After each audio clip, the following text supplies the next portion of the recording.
দর্শকবৃন্দ, আশা করি সবাই ভালো আছেন। জমিজমার সমস্যা ও সমাধান চ্যানেলের পক্ষ থেকে আপনাদের সবাইকে আন্তরিক শুভেচ্ছা জানিয়ে শুরু করছি আজকের আলোচনা। আজকের আলোচনাটি পাওয়ার অফ অ্যাটর্নি দলিল নিয়ে। দর্শকবৃন্দ, আপনারা অনেকেই প্রবাসে বাস করেন জীবিকার তাগিদে অথবা উন্নততর জীবনের জন্যে, শিক্ষা গ্রহণের জন্যে, গবেষণা কাজের জন্য অনেকেই বিদেশে গমন করে থাকে। তো দেশে আপনারা আপনাদের মূল্যবান সম্পত্তি ফেলে রেখে যান। দেশের এই সম্পত্তি দেখাশোনা করার জন্যে, সুপারভাইজ করার জন্যে বা পরিচালনা করার জন্যে আপনার যে ক্ষমতাটা সেটি অন্য কাউকে অর্পণ করে যান, যাতে সেই ক্ষমতা গ্রহীতা আপনার অবর্তমানে সেই সম্পত্তিটি দেখাশোনা করতে পারে বা পরিচর্যা করতে পারে। যদি কোনো স্থাবর সম্পত্তি হয় তা বিক্রি করতে পারে, বা সেই স্থাবর সম্পত্তি নিয়ে যদি কোর্টে কোনো মামলা থাকে সেই মামলাও পরিচালনা করতে পারে। তো দর্শকবৃন্দ, এরকম হতে পারে যে আপনি বিদেশে অবস্থান করছেন, কিন্তু আপনার এই দেশের সম্পত্তিটি বিক্রি করা প্রয়োজন, বা এই সম্পত্তি ডেভেলপমেন্ট করা প্রয়োজন। সেক্ষেত্রে আপনি বিদেশে থেকে এটি সাবকওয়ালা দলিল অর্থাৎ এটিকে বিক্রি করতে পারবেন না, বা আপনি কাউকে ক্ষমতা না দিয়ে এটিকে ডেভেলপ করতে পারবেন না। আপনাকে কাউকে না কাউকে এটা ক্ষমতা দিতে হবে, অর্থাৎ আপনাকে পাওয়ার অফ অ্যাটর্নি করতে হবে। তো দর্শক বন্ধুরা, আমরা আজকে জানব কিভাবে বিদেশে অবস্থান করে দেশের কোনো সম্পত্তির জন্য পাওয়ার অফ অ্যাটর্নি নিয়োগ করা যায়। তাহলে এই ব্যাপারটি জানার জন্যে আমাদের হেল্প নিতে হবে পাওয়ার অফ অ্যাটর্নি অ্যাক্ট 2012 এবং এর বিধিমালা পাওয়ার অফ অ্যাটর্নি বিধিমালা 2015। পাওয়ার অফ অ্যাটর্নি অ্যাক্টের 6 ধারায় বলা আছে এবং পাওয়ার অফ অ্যাটর্নি বিধিমালার 10 ধারাতে এই সম্বন্ধে বিশদ বর্ণনা করা আছে। আমি কিভাবে একজন প্রবাসী ভাই বা বোন তার সম্পত্তি দেশে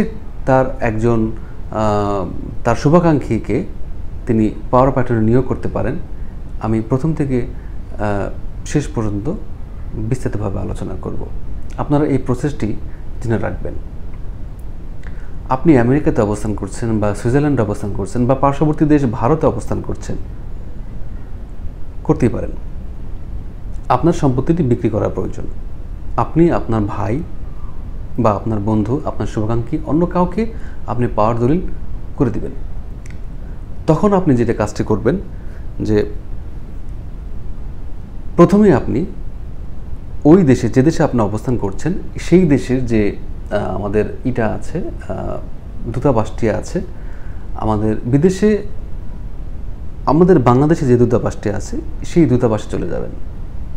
সেই দূতাবাসে আমাদের যে অফিসার আছেন, যিনি কনসাল বা ভাইস কনসাল, তার সামনে আপনাকে ওই পাওয়ার অফ অ্যাটর্নির যে সম্পাদিত দলিলটি, যেটি রেজিস্ট্রি হয়নি কিন্তু রেজিস্ট্রি পর হবে, আমি ধীরে ধীরে বর্ণনা করছি। তো ওই অফিসারের সামনে আপনি এটি সম্পাদন করবেন। উনি এটিকে অ্যাপ্রুভ করবেন, ঠিক আছে? যদি ভাইস কনসাল বা কনসাল ওনাদের না পান, তাহলে কি করতে হবে? তাহলে স্থানীয় যে জাজ আছেন কোনো আদালতের এবং ম্যাজিস্ট্রেট আছেন, অথবা নোটারি পাবলিক আছেন, অথবা বাংলাদেশের কোনো জনপ্রতিনিধি ওইখানে আছেন, তাদের সম্মুখে আপনাকে এই দলিলটি সম্পাদন করতে হবে। এবং ওই কর্তৃপক্ষ, মানে যে কর্তৃপক্ষের মাধ্যমে আপনি যে কর্তৃপক্ষের সম্মুখে আপনি দলিলটি সম্পাদন করলেন, সেই কর্তৃপক্ষের সাক্ষ্য নিতে হবে, যেটিকে তসদিক বলা হচ্ছে। অর্থাৎ তাকিদে তসদিক করে নিতে হবে। ব্যাস, আপনার কাজ শেষ হলো। এখন এটি ওই বাংলাদেশে যে দূতাবাস আছে সেই দূতাবাসের মাধ্যমে আমাদের ফরেন অ্যাফেয়ার্স যে পররাষ্ট্র মন্ত্রণালয় আছে সেটাই এখানে এসে পৌঁছাবে। ঠিক আছে, সেটি 2 মাস পরে এসে পৌঁছতে পারে, 6 মাস পরে এসে পৌঁছতে পারে, তাতে কোনো সমস্যা নেই। বাংলাদেশে যখন এই দলিলটি প্রবেশ করবে ঠিক সেই মুহূর্ত থেকে আপনার সময় গণনা করতে হবে। সেই মুহূর্ত থেকে 4 মাসের মধ্যে আপনাকে এই দলিলটি রেজিস্ট্রি করতেই হবে, তা না হলে অনেক জরিমানা গুনতে হবে। ঠিক আছে, ডাবল রিডাবল জরিমানা দিয়ে আপনাকে রেজিস্ট্রি করতে হবে। তো এই দলিলটি আপনার ফরেন অ্যাফেয়ার অর্থাৎ বাংলাদেশে প্রবেশ করলো, বাংলাদেশে ফরেন অ্যাফেয়ার্স যে মিনিস্ট্রি আছে, পররাষ্ট্র মন্ত্রণালয়, সেইখানে এটি যাবে। সেইখানে একজন মিনিমাম একজন সহকারী সচিব লেভেলের পদমর্যাদার একজন অফিসার কর্তৃক এটি 2 মাসের মধ্যে সত্যায়ন হতে হবে। তিনি যেভাবে হোক এটাকে ইনকোয়ারি করবে, তদন্ত করবে। এই দলিলটি সত্যি সত্যি সেই আমেরিকাতে থেকে আসলো নাকি ইন্ডিয়া থেকে আসলো, নাকি এই দেশে যে কেউ জাল প্রতারক চক্র এটি ওই ফরেন অ্যাফেয়ার্সে পাঠিয়েছে, বা আপনি যে দলিলটি যে জমিটি দলিলের মাধ্যমে যে জমিটি পাওয়ার করে দিতে যাচ্ছেন সেই জমিটি আদৌ অস্তিত্ব আছে কিনা, এই সমস্ত ব্যাপারে তিনি ইনকোয়ারি করবেন। তিনি ইনকোয়ারি করে ঘটনার সত্যতা এবং সেই দলিলটি যে সত্যি আপনি পাঠিয়েছেন ওই মিনিস্ট্রির আমাদের যে কনসাল বা ভাইস কনসালদের মাধ্যমে, ঠিক আছে, এটি প্রমাণ হওয়ার পরে উনি এটি প্রমাণিত করে দিবেন, অর্থাৎ এটি সত্যায়ন করে দিবেন। উনি সত্যায়ন করলেন, ওনার সত্যায়ন করার 1 মাসের মধ্যে সংশ্লিষ্ট যে ডেপুটি কালেক্টর আছেন, জেলা প্রশাসক আছেন, ডেপুটি কমিশনার, সেই ডেপুটি কমিশনারের কাছে এটি প্রেরণ করবেন। ডেপুটি কমিশনার 1 মাসের মধ্যে, অর্থাৎ এই 1 মাস সময় নেবেন তিনি, 1 মাস সময়ের মধ্যে এটি তার যে স্টাফ আছেন, তার অধীনে ম্যাজিস্ট্রেট আছেন, তার অন্যান্য স্টাফরা আছেন, তাদের দ্বারা, ভূমি কর্মকর্তারা আছেন, তাদের দ্বারা এটি ইনকোয়ারি করবেন যে এই যে এর ভিতরে অর্থাৎ এই দলিলের মধ্যে যে ভূমির কথা উল্লেখ আছে সেই ভূমির আদৌ কোনো অস্তিত্ব আছে কিনা, বা সেই ভূমির মালিক সেই পাওয়ার দাতা যিনি সম্পাদন করেছেন তিনি কিনা। এটি নিশ্চিত হওয়ার পরে এটি তিনি ইনকোয়ারির মাধ্যমে নিশ্চিত হবেন। নিশ্চিত হওয়ার পরে ওই দলিলের উপরে যত টাকার, এটি 1899 সালের স্ট্যাম্প অ্যাক্ট, 1899 সালের স্ট্যাম্প অ্যাক্টের বিধান মতে যত টাকার স্ট্যাম্প দরকার তিনি লাগাতে নির্দেশ দিবেন। ওই স্ট্যাম্পের টাকা পরিশোধ করার জন্য নির্দেশ দিবেন আপনাকে। সমস্ত খরচই আপনার, ঠিক আছে। তো নির্দেশ দেওয়ার মানে হলো দলিলটি অ্যাপ্রুভ হয়ে গেল। জেলা প্রশাসক মহোদয় বা কালেক্টর মহোদয় যখন যেই মুহূর্তে এটি 1899 সালের স্ট্যাম্প অ্যাক্ট অনুসারে আপনাকে বলবেন যে হ্যাঁ আপনি স্ট্যাম্প লাগান, অর্থাৎ স্ট্যাম্পের সমপরিমাণ টাকা আপনি পরিশোধ করেন গভর্নমেন্টের ঘরে, তখন আপনার এই দলিলটি অ্যাপ্রুভ হয়ে গেল। তারও 1 মাস এর মধ্যে তিনি সাব রেজিস্ট্রারের কাছে, সংশ্লিষ্ট সাব রেজিস্ট্রার যেখানে জমিটি আছে, বাংলাদেশের যে প্রান্তেই হোক, সংশ্লিষ্ট সাব রেজিস্ট্রার অফিসে জেলা প্রশাসক মহোদয় সেই দলিলটি পাঠিয়ে দিবেন, প্রেরণ করবেন। সাব রেজিস্ট্রার মহোদয় করবেন কি, সেই দলিলটি দ্রুত আমলে নেবেন। রেজিস্ট্রেশন আইনে যাই বলা থাক, যেহেতু কালেক্টর মহোদয় এটি ইনকোয়ারি করে সে সন্তুষ্ট হয়ে সরকারি পাওনা পরিশোধ সাপেক্ষে সাব রেজিস্ট্রারের কাছে পাঠিয়েছেন, সাব রেজিস্ট্রার এটিকে দ্রুত গুরুত্ব সহকারে আমলে নিয়ে এটিতে রেজিস্ট্রার ভুক্ত করবেন। রেজিস্ট্রার মহোদয় এটা ভুক্ত করবেন এবং আপনাকে একটি নকল দিয়ে দেবেন। ব্যাস, আপনার ভুক্ত করলেই এটি রেজিস্ট্রি হয়ে গেল।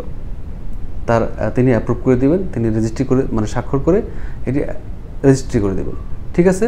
তারপর আপনি এটি নকল দলিল নিয়ে নেবেন, ব্যাস এটি পাওয়ার অফ অ্যাটর্নি দলিল হয়ে গেল।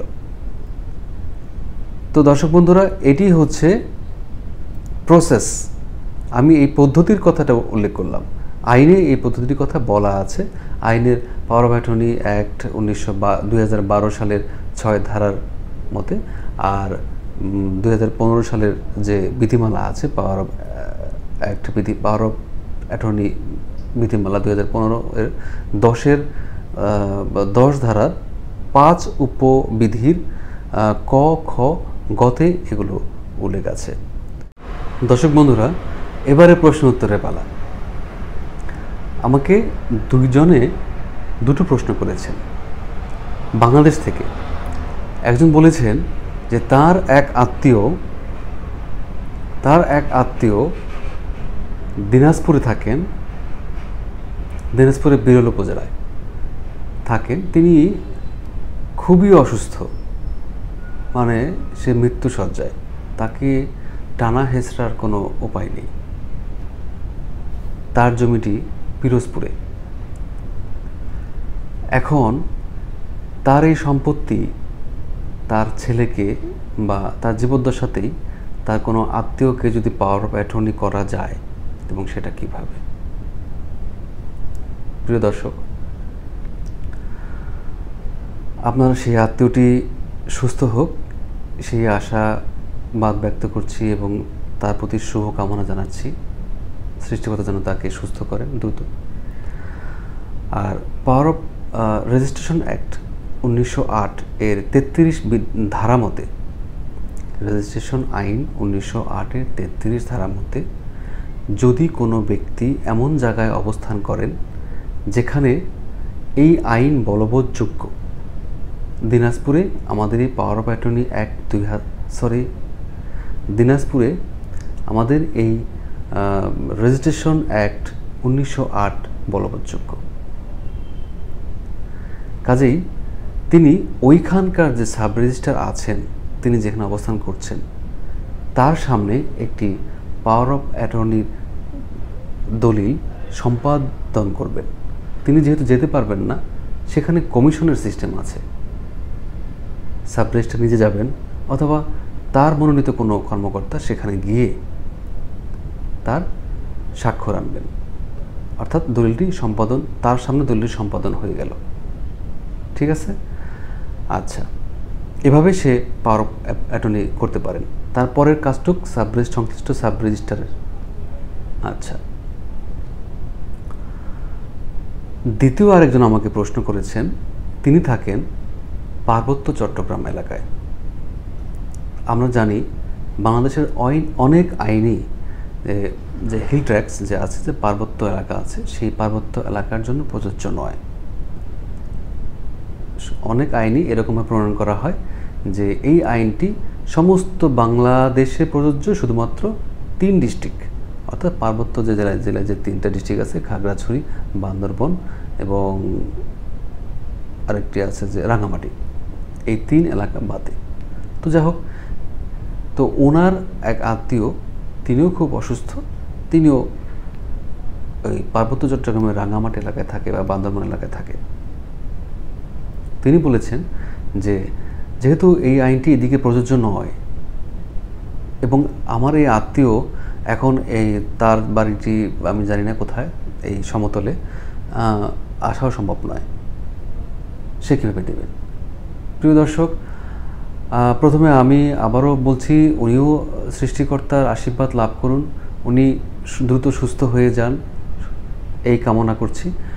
আর তার জন্য বলবো যে 1908 সালে যে আমাদের রেজিস্ট্রেশন আইন আছে, তার 33 ধারার খ উপধারাতে এরকম বলা আছে যে যদি এই আইনটি যেখানে বলবৎযোগ্য নয়, আমাদের রেজিস্ট্রেশন আইন 1908 যেখানে বলবৎযোগ্য নয়, ওই 3 ডিস্ট্রিক্টে পাহাড়ি এলাকা, সেই এলাকাতে আপনি করবেন কি, যে যেখানে আপনি অবস্থান করছেন সেখানকার কোনো ম্যাজিস্ট্রেটের সম্মুখে আপনার ওই পাওয়ার অফ অ্যাটর্নির দলিলটি সম্পাদন করবেন।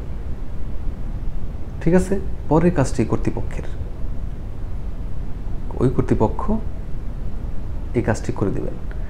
রেজিস্ট্রেশন অর্থাৎ পাওয়ার অফ অ্যাক্ট দলিলটি রেজিস্ট্রি করার ব্যবস্থা করে দেবেন।